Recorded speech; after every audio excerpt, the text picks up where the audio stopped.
Ang kwentong ito ay inabot ng kulang-kulang 1 taon para mabuo. 4 na seasons, maraming mga pangyayari, at higit sa lahat, maraming first.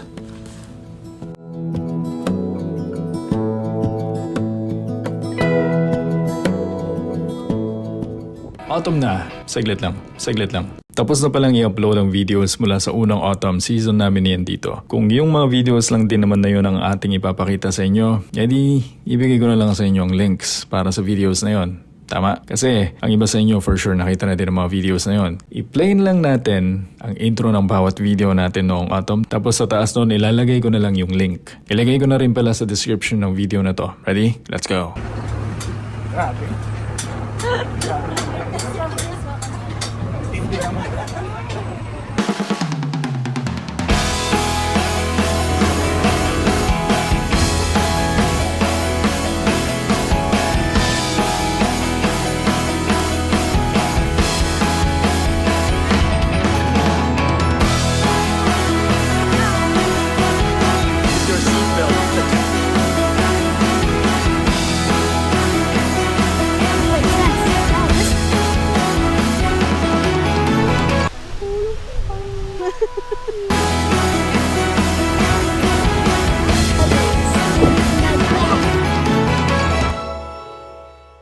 Maisingit ko nga pala itong video kung kailan kinailangan naming mag-rescue ng kalapate mula sa tiyak na kamatayan dahil sa pagkakahuli nito sa balcony namin. Nilagay ko itong net para mapigilan ang pamumugad ng mga kalapate dito sa balcony.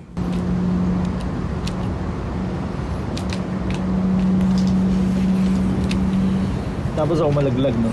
Makati.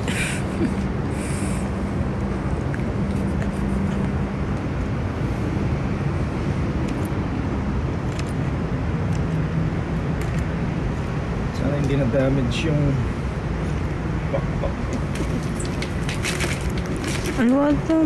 Relax, damn it.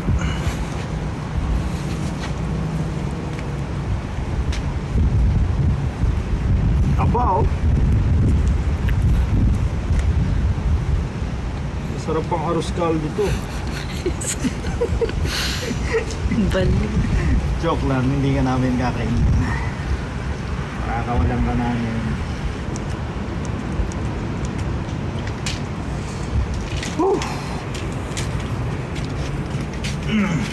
Relax.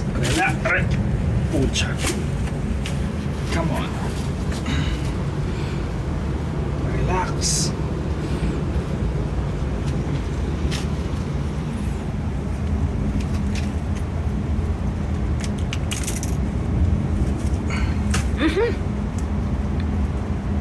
Masyadong violent eh. Kasi sinabihan mo, aros kalduhin mo siya.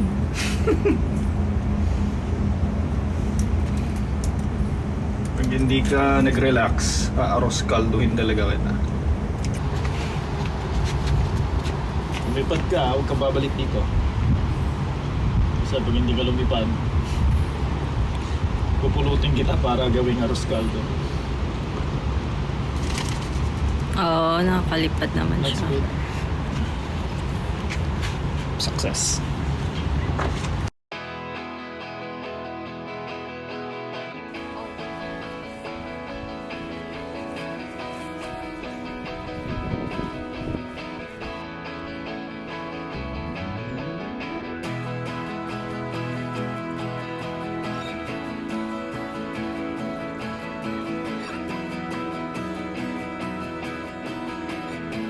Ayan o!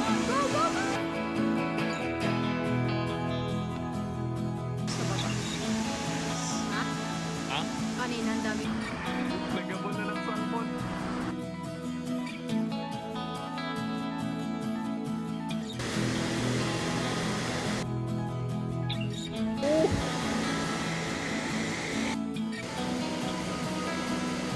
Ayun.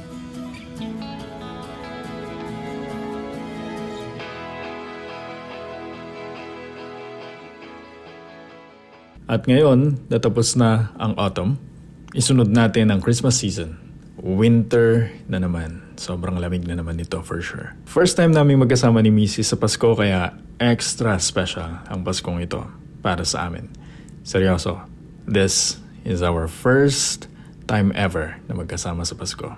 At gaya ng autumn videos natin, na-upload ko na rin yung videos namin noong Pasko, kaya ibigay ko na lang ulit sa inyo yung link. Stan from Papa Domeng and Mama Yen.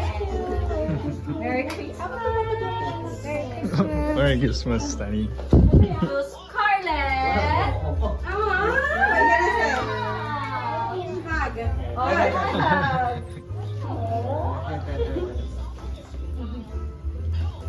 To Gors.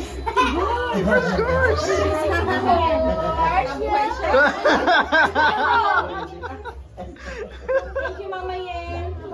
Thank you, Papa Domeng. Hug! Gors, hug! Uncle Ed. Merry Christmas po. Nakabakasyon kami sa holiday season kaya may time kami na mag-slow down.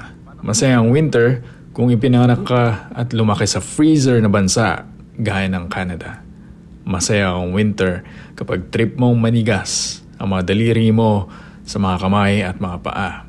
Masaya ang winter kung nag-enjoy ka na masampal ng malamig na hangin hanggang sa hindi mo na maramdaman ang mga pisngi mo. Kami ni Mrs. nag-enjoy kami sa snow pero hindi masyado sa lamig. Alam niyo bang pag bumabagsak ang snow ay madalas mas warm ang paligid kaysa sa walang snow? Weird, no?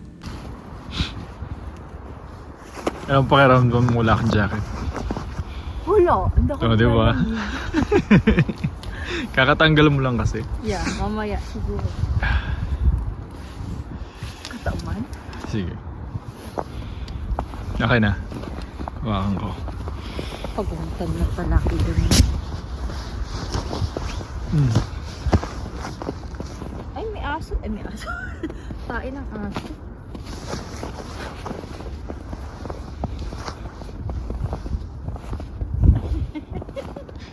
Sana next time naka-shorts ka lang. Kaya sando, ganun.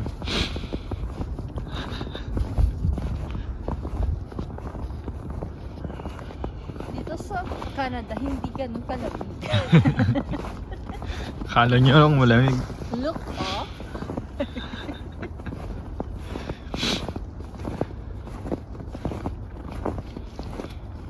Dito sa Canada, hindi ka manginginig.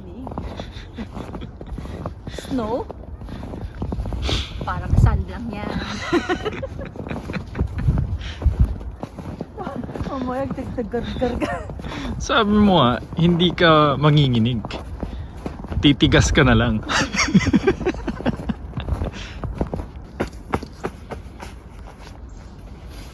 Magkakasakit na ako.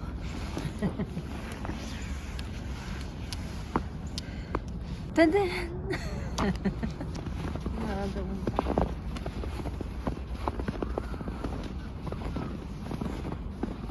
Kapag sobrang lamig at hindi namin trip lumabas ni Mrs., ay nasa bahay lang kami.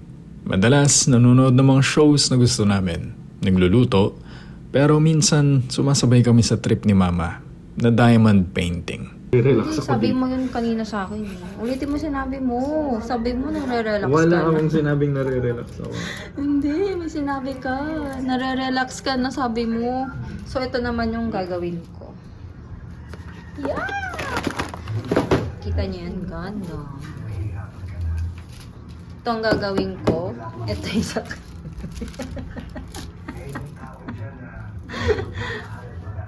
Naka-4 na oras na siya dyan. Saro pa mga 30 minutes. No! 4 na oras ka na dyan. Naka 4 hours ka na dyan. Ba't ba? Sabi mo nga, nakaka-relax to. Saro pa mga. Yun ang sinabi mo kanina, di ba? Oo, ba't di mo sinasabi ngayon? Ay, naku. Ngayon, binubuking kita kung ano yung nakaka-relax sa'yo, yung pangpalipas ng oras. Yun po ang totoo, yan po talaga yung pangpalipas oras. Siya lahat gumawa nito. Ito lang yung sa amin. Tapos siya na lahat. First time ko lang gawin. Huwag ka nga! Ayoko na nga. Ganyan po siya kaseryoso sa ginagawa niya. Ito naman ang gagawin ko. Well, ano ba tawag doon? Yung i-boxing? Ba? Hindi. Yung tawag na dyan? Hindi ko na maalala kung anong sa isip ko eh. So, bahala na kayo. Mag-isip kung ano iniisip ko.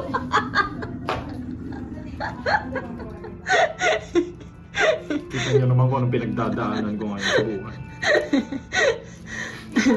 Hindi kasi makasagot yung asawa ko dahil masyado siyang seryoso sa ginagawa niya. Kapag di ko kasi maisip yung iniisip ko, siya yung nagpipinoy henyo kaming dalawa. Ngayon, hindi namin magawa kasi nga nakafocus siya sa ginagawa niya. Diba? Diba? Sabi mo, love na love mo na nung gagawin to. Mag-order pa nga tayo ng isa pang ganito, diba? Diba? Diba? Diba? Si Kikay ang saksi sa lahat ng sinabi mo kanina. Hi! Diba, Kikay, ikaw ang saksi? Sabi ng kuya mo, Kuya Mark mo, gustong-gusto niya yung ginagawa niya kanina. Diba? Diba? Kikay? Kikay? Ang kagsaong, kaikanti trips. Meow ko na. Meow! Meow, meow, meow, meow. Meow, meow, meow, meow, meow.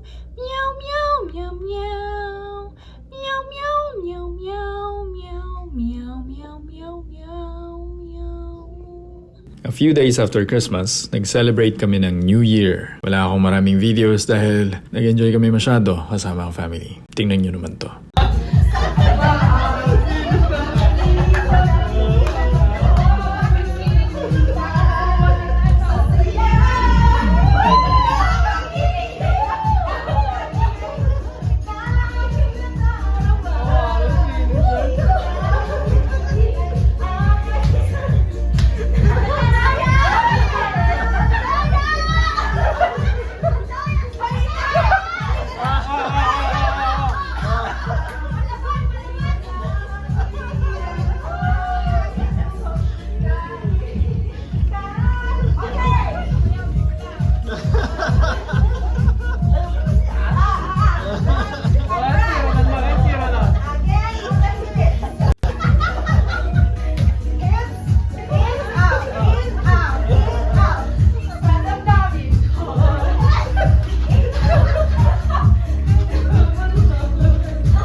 Parang Zumba!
And just like that, tapos na ang halos isang taon nating videos. Maraming salamat sa panonood. Kita-kita tayo ulit sa January 2026. Paalam!